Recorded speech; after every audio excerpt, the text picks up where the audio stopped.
All right, so I got it unboxed, and it came pretty well packed. It was wrapped a few times, really thick padding with some bubble wrap, and then it came wrapped in this plastic sheeting around the clear acrylic chamber, uh, which is to protect it. And that's one thing I will say about Bashsea is that they do their best to when you get your skimmer or whatever it is you purchase from them, their product. It's packed in such a way so that you get as close to a perfect unit, perfect product when you open it up, free of scratches. Considering, as we all know, acrylic is so delicate. But yeah, it's packaged really well. So this is the 412 media chamber from Bashsea. I have another one coming. It's delayed due to the nationwide delays I guess we're still experiencing. But I have another one coming in identical to this one. This one will be for carbon, the other one will be for GFO. This one's gonna go plumbed into my manifold. So yeah, let's take a closer look. Again, just like I did on the review of the skimmer, I mean, they're, in my opinion, their finish quality, is definitely up there. It's second to none. I was, hooked in when I saw one of my friends had one of these, and I was blown away. So anyway, yeah, so it's got 1/2-inch barbs on this particular unit. You can see they etch in their logo there.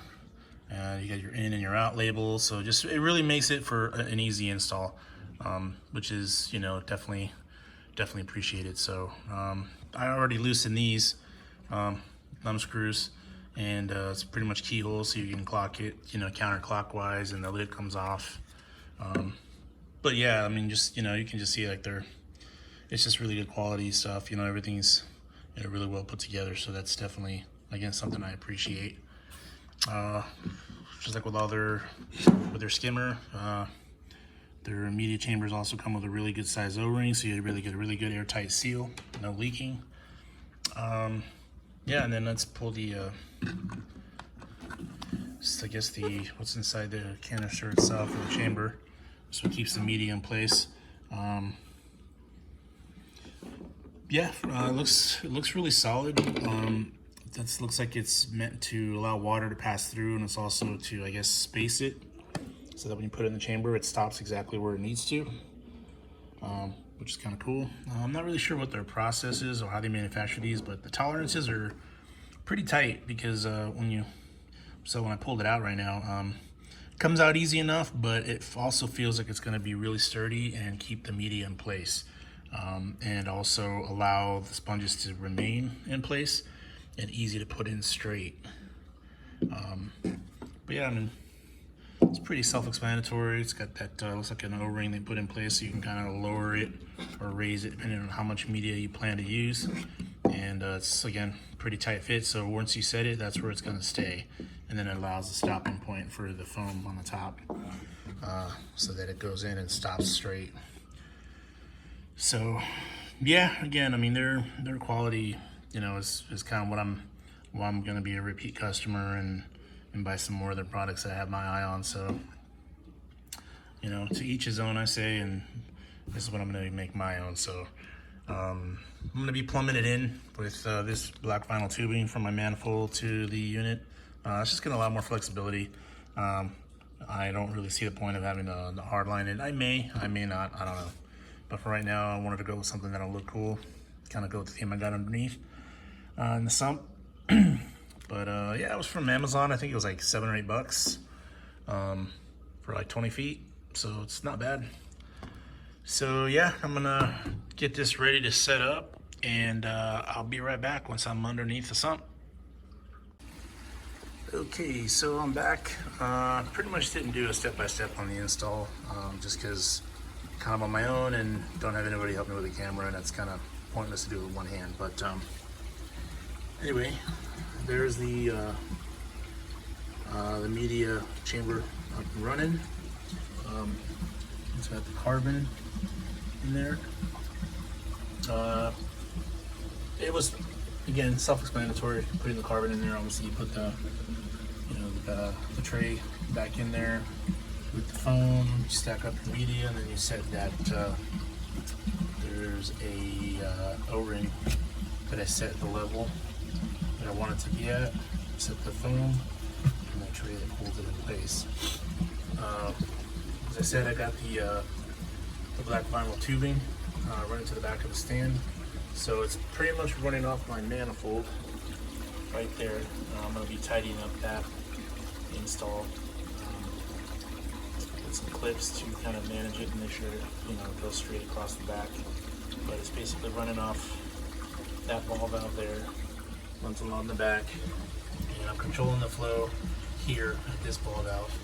And I'm just waiting for my clamps to come in, my hose clamps, so I can get rid of those zip ties, but the zip ties are getting it done for now. So yeah, and then the exit goes up through the back and exits right up there. That's actually what you see there, that that part right there, that's actually from my focus back in. Sorry about that.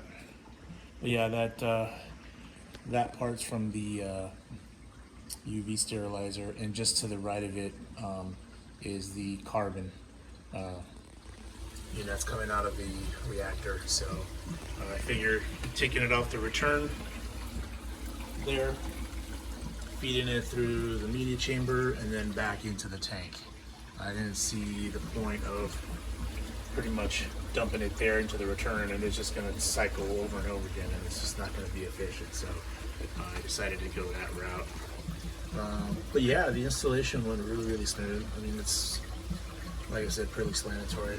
Bashsea does a good job of in, out, so if you can follow basic directions and do basic plumbing, quote unquote, you can get it installed pretty quick. Yeah, and I used a lot of the fittings that I had left over from the previous tank. I have a toolbox full of just odds and ends, ball valves, and plumbing fittings or whatever, so I try to just reuse what I had. That's why I see the 45s there, but again, this is just a DIY build. It's not sponsored or anything like that, so I do the best with what I got. And I'm still kind of recovering from COVID, so I'm not really going out too much, so I'm using what I got to keep myself busy. So, also, I did do a hardline install on the skimmer. Before my last video, previous one, I kind of did the review on the Bashsea skimmer. I had a hose running up there and decided to do hardline, which I had left over as well. So it pretty much just goes up, does that 90 to the left, and I just have a piece of silicone tubing right there going into the skimmer. Right there. So I should do like that a lot better, because it did open up the baffles in this thump, which the next thing I got coming up is I'll be doing a refusion for some potentially some Chaeto. I'm gonna try the GFO first and see how that goes. And then, but again, I have a light and everything ready, so I might just set it up and get it ready just in case. I haven't decided yet. So, but yeah, that install, again, self-explanatory. I took the hose, cut it, used a 1-inch bar fitting, and kind of just, you can kind of see what I did there. So it's not, nothing too spectacular. It's kind of hard to find all the fittings you need in Schedule 80, so that's why those are painted with the fusion. It's Krylon fusion. Works good for plastic and PVC, so that's what I do to paint some of the PVC, either gray to liquid Schedule 80, sort of. You can see the difference in color, but I'd rather do that than have it white. And again, some of the blue PVC that I couldn't get in time or was out of stock, I just ended up painting myself. So yeah, so again, it kind of went off on a tangent. I know, sorry about that, but this was supposed to be just about the media reactor. So so far so good, no leaking. Like I said, it was a really simple install, and probably later on my battery's getting kind of low, so maybe I'll do another video on how it's kind of plumbed through the back, but again, you can kind of figure it out. I do plan on doing hard lines coming out pretty much out of the reactor right on the other side where that tube goes out there. I'm gonna do an elbow, 90 and go up with hardline for the media reactor, and a future video is going to be the doing hard lines for the UV sterilizer. I got a plan put together for that. I'm going to be relocating it because I'm going to be getting another media reactor here, and then I still got my waste collector coming, my Bashsea waste collector for the skimmer.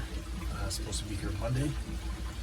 So yeah, that'll be going away. So I kind of need to do some tidying up and kind of master planning on the space I'm going to utilize in the sun. But yeah, that's pretty much it. Quick update. Gonna head off to bed. It's been a long day, and I appreciate you guys tuning in. As always, if you guys have any questions, I'd be happy to answer any questions you might have, or send you some additional pictures or whatever. But so far so good on the reactor. I love it. It looks good. That's what I wanted. And yeah, that's pretty much it. So thanks guys, and talk to you soon. Happy New Year, everybody. And like, comment, subscribe. Thanks guys. Take care.